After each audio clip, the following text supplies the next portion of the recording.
Coba mana yang sulit dari agama? Sholat kadang malas sih Gus. Malas kan nggak sulit kan? Iya. Malas ya, kalau malas nanti dirangkep. Dijamak kan bisa, dijamak masih kepanjangan kosor. Ya, Memang ya tidak. kalau udah nggak mau sholat jadi sholati kan?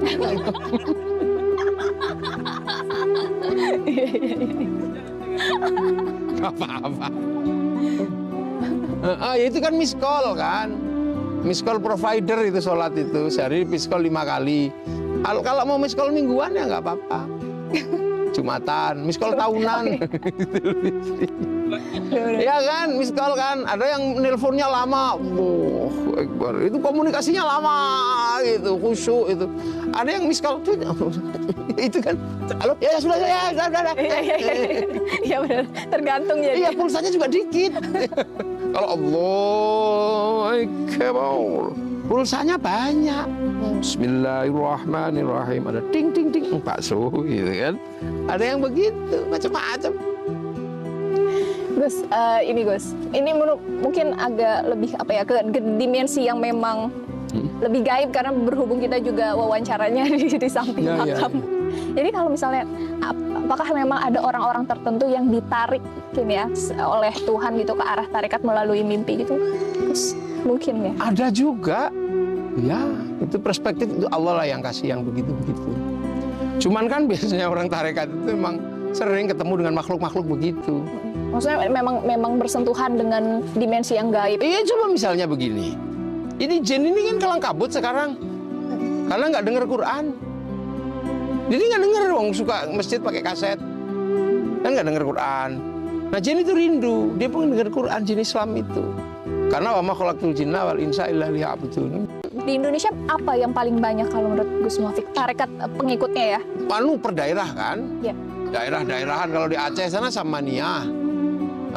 Sampai ke Kalimantan itu sebagian besar Samaniyah. Kalau di Jawa ini imbang-imbangan antara Qadiriyah, Naqsabandiyah sama Syadziliyah. Nah, ada juga yang namanya Tarekoh Rifaiyah. Rifaiyah. Kalau Syatariyah tuh gimana, Gus? Syatori. Ya, ada di Jawa itu tua dulu. Itu Tarekoh awal tua. Jadi Tarekoh yang juga berat juga itu jalaninnya. Itu jadi, bukan Tarekohnya Pangeran Diponegoro ya? Ya termasuk Tarekoh Pangeran Diponegoro, Syatoriyah. Jadi terlihat dari punya tasbih gitu kan, Syatori. Tapi kalau dari Kiai Mojonya Syadziliyah. Ya semua tarekat itu lama, itu bukan baru, malah maka yang baru-baru sebenarnya cuma tarekat-tarekatan itu aja. Kalau yang dulu itu tarekat laku beneran. Kalau ini kan ada Gus yang Qadiriyah wa Naqsyabandi itu kan digabung. Nah itu gimana Gus? Maksudnya ada itu Syekh Khatib Sambas dulu. Bisa digabung. Bisa digabung. Nah, itu Syekh Ahmad Khatib Sambas. Berarti secara laku juga lebih berat dong karena menggabung. Iya berat, berat. Makanya seperti istri dua berat kan. Lebih berat wiridannya itu. Tapi hasilnya maksimal. Kalau bisa mengkompromikan. Oh iya. Ya kan? Benar. Yang penting inilah win-win solution ya. Ya win-win solution aja. Berat itu. Jadi ada Naqsabandiyah, Qadiriyah, Naqsabandiyah, Kholidiyah. Itu lebih rumit lagi itu. Kholiliyah. Kholidiyah. Kholidiyah. Nah, kayaknya dan di Indonesia itu hebat. Jadi tarekoh itu kan mursyidnya beda-beda. Tapi di Indonesia bisa rukun. Makanya ada Jatman itu, beliau Maulana Habib Lutfi itu yang ini presidennya. Itu semuanya di cover di Jatman itu. Iya di Jatman. Jadi Al-Tarekoh Mu'tabaroh An-Nahdiyah. Tapi juga ada Jatmi. Jatmi itu. Jatmi itu pusatnya di Terongan. Dulu Yai Mustain Romli. Jadi tarekoh banyak lah. Udah mau ikut tarekoh? Siapa yang mau bayat? Bisa nanti. Nanti tak bayat sekalian. Tapi berat. Gus Muafiq tuh apa tarekohnya? Qadiriyah. Oh, Qadiriyah. Jadi ada juga sekarang itu tarekatnya lucu. Anak-anak milenial itu. Tarekatnya Kiai, apa ini? tarekat beneran nanya, Kiai wiritannya berapa? Wiritannya 1000 kali. Kalau 5 kali aja boleh nggak Kiai? Boleh juga kalau bisa ditawar. Iya. Terus kan kita nanya kan, Loh, kamu itu 1000 kok, cuma minta 5. Ya kalau ya, nah 95-nya siapa? Ya kan kiai. Ada itu. Anak-anak sekarang milenial itu usil-usil betul gitu. Iya kan kiai. Lah kenapa begitu? Saya kan penumpang kiai. Oh, iya. Penumpang itu kan naik langsung tidur nggak apa-apa. Tapi kalau kiai kan sopir harus baca pelang itu. Saya bilang sekarang udah pakai baca pelang Google Map. Sekali di Google Map itu. Itulah. Jadi tarekat itu indah. Makanya tarekat ini suatu perspektif yang luar biasa yang membuat dunia itu menjadi indah. Karena tarekat ini adalah menyebut-nyebut asma Allah. Nah, dari tarekat itu sesungguhnya adalah apa? Al-Quran pertama itu kan Fatihah kan. Fatihah itu ayat pertamanya Bismillah. Sebut asma Allah. Nah, makanya para ulama nyebut-nyebut aja ya Allah, ya Allah, ya Allah, ya Allah. Ya disebut aja. Nah, begitu asma Allah itu disebut, walillahil asmaul husna fad'uhu biha disebut. Nah, itu ada nanti mungkin yang nyumber adalah Ar-Rahman, yang nyumber Ar-Rahim, nyumber belas kasihan. Makanya orang tarekat ketika menyebut asma Allah, ya Allah, ya Allah, ya Allah, nyumber Ar-Rahman, belas kasih di dunia dan di akhirat. Maka orang kalau hatinya sudah nyumber Ar-Rahman, dia nggak kaget. Coba mana yang sulit dari agama? Sholat kadang malas sih Gus. Malas kan nggak sulit kan? Iya. Malas. Ya kalau malas nanti dirangkep. Dijamak kan bisa, dijamak masih kepanjangan kosor. Ya. Memang Ya tidak. kalau udah nggak mau sholat jadi sholati kan.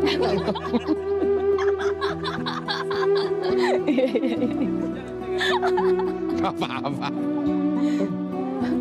Ya itu kan miss call kan. Miss call provider itu sholat itu. Sehari miss call 5 kali. Kalau mau miss call mingguan ya nggak apa-apa. Jumatan, miss call tahunan. Ya kan, miss call kan. Ada yang nelponnya lama. Akbar. Itu komunikasinya lama gitu, khusyuk itu. Ada yang miss call itu kan. Halo, ya sudah.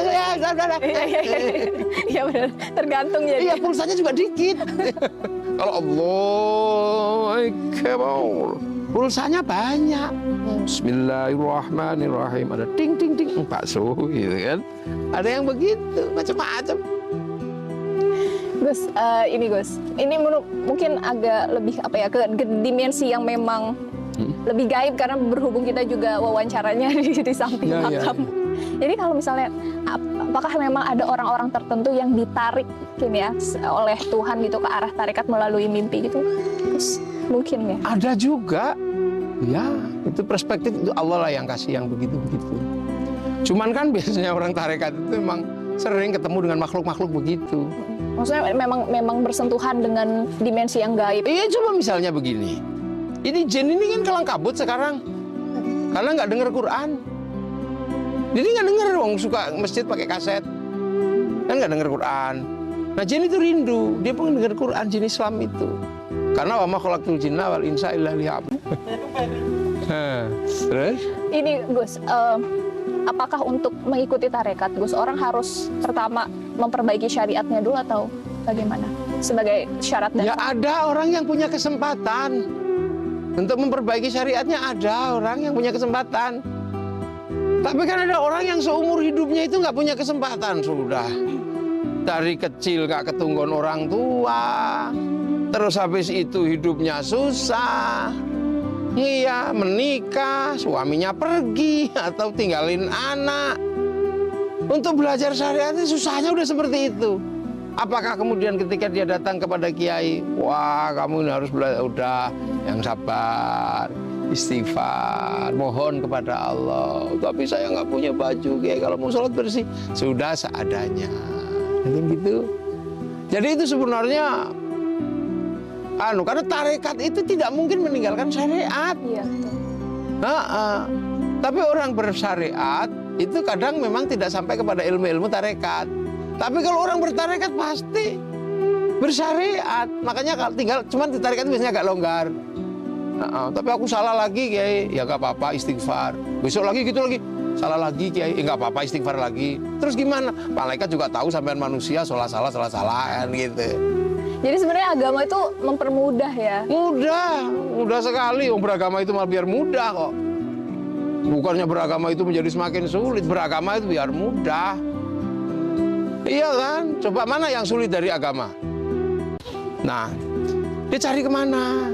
Tapi Rasulullah itu pernah menyampaikan, fazuruha, ziarah kubur. Nah, di kubur itu ada walladzina ja'u min ba'dihim yaquluna rabbana ighfir lana wa li ikhwanina alladzina sabaquna bil iman. Jadi generasi yang datang belakangan itu mendoakan yang lebih dulu yang bawa iman. Nah, di situ dibacain Quran biasanya. Kan gitu. Nah, ketika bacain Quran itu pasti ila ruhi ila hadrati. Nah, Allah maj'al wa ausil sawaba ma qara'tu ila ruhi. Jadi Quran dunia ini dikirim ke alam arwah. Nah, jin yang di alam gaib itu nyetel radio kan denger frekuensinya. Nah, makanya kadang kalau kita khusyuk di kuburan ila hadrati, tiba-tiba ada merinding. Itu sebenarnya frekuensinya karena dekat. Karena Fatihah yang kita kirim ini melewati perspektif dunia ke alam gaib. Nah, begitu ya, lama-lama mereka dengar nanti mereka ada frekuensi yang nyambung, lotek gitu. Nah, jangan lari. Karena sesungguhnya mereka sedang senang karena mendengarkan Al-Qur'an. Nanti kalau kita tahan mereka keluar nanti. Assalamualaikum gitu. Terima kasih. Engkau telah Loh, iya pasti gitu. Beneran. Kalau pengen tahu kelar, ayo. Beneran pasti. Lama-lama bisa dicoba Gus. Bisa, tapi jangan takut. Enggak takut. Oh, tapi dipegangi, ikat kalau lari. Aduh. Itu nanti muncul. Terima kasih. Saya sudah didengar. Ya, nanti lama-lama kita diajak ngobrol terus dia bilang, "Aku punya sesuatu, mau nggak? Ake atau tongkat." Nah, tongkat atau ake yang diinstalasi di dunia gaib begitu dibawa ke sini, dia menjadi instalasi yang cukup kuat untuk penyembuhan, kadang untuk itu. Nah, makanya dulu nenek-nenek moyang kita yang ahli tirakit kan mesti punya benda-benda pusaka. Itu sesungguhnya benda yang sudah diinstalasi di sana. Nah, nanti kemudian itu. Nah, contoh lagi misalnya wa ma arsalnaka illa rahmatan lil alamin. Jadi aku tidak mengutus engkau Muhammad kecuali rahmat seluruh sekalian alam. Nah, dengan Rasulullah kita ini disuruh salawat. Ya, innallaha malaikatahu yusholluna 'alan nabi ya ayyuhalladzina amanu shollu 'alaihi wa sallimu taslima. Nah, yang pengen dengar salawat itu kan bukan cuma manusia. Bahkan jin-jin juga bersolawat. Allah aja bersolawat. Nah, makanya kalau kita mau sholawatan, cari tempat yang paling serem, di tebing hantu lah gitu, di Sitro Gondo Mayit itu ibaratnya kan gitu. Tak terbangan Allah ya Nabi salam alaika. Nanti pohon itu ini gitu nanti ada. Lama-lama yang keluar bukan cuma ikan yang lompat, saking senengnya harimau. Makanya orang-orang tua dulu itu punya yang begitu-begitu. Nanti kemudian nampak, oh terbangmu jelek, terbangmu kok begitu, kata makhluk yang dari sana. Aku punya terbang, mau nggak kamu? Kasih. Lah akhirnya kalau terbang yang diinstalasi di sana kita pukul bang itu 10 Jawa denger. Nah, itu makanya itu dulu itu begitu. Nah, itu yang kadang kita sudah nggak bisa melakukan itu. Padahal Al-Qur'an itu hudal lil muttaqin. Muttaqin itu yu'minu nabil ghaib. Jadi pertama kali muttaqin itu adalah yu'minu nabil ghaib. Orang yang percaya dengan yang gaib. Jadi pertama kali sebelum yuqimuna sholah, sebelum wa mimma razaqnahum yunfiqun, sebelum wacana pengetahuan tentang walladzina yu'minuna bima unzila ilaika wa ma unzila min qablik, sebelum itu perspektif yang dikeluarkan pertama kali adalah yu'minuna bil ghaib. Makanya santri-santri itu diajari ngicipi yang gaib. Paling enggak ya belajar dalailul khairat, paling enggak belajar gaib itu hizib, minimal mahabbah lah. Itu enggak kotor gaib enggak ada, cuman kadang itu makanya kita mau nyari begini ya dikejar sama sana, tapi kalau kita baca perspektifnya sana keluar. Makanya termasuk di masjid, itu jin itu datang ke masjid pengen dengar ayat, karena Allah memerintahkan idza nudiya lis-sholati min yaumil jum'ati fas'au ila dzikrillahi wa dzarul bai'. Nah, nanti khotib itu begitu berkhutbah, jin-jin itu mendengar. Makanya khutbah itu yang bagus pegang tongkat, pakai tek, supaya emosinya tidak meledak-ledak. Jadi jin tetap bisa mendengar ayat-ayat Allah. Nah, kalau kita gini ya kok sama-sama kita melpok. Gitu deh. Seru banget nih. Jadi saya jadi pengen diem sedikit terus berkontemplasi mendengarkan semua ini. Ya nanti aja. Anggap aja ini sesi 1. Oh siap, pembukaan lah ya. Pembukaan ya ini kan. Habis ini offline.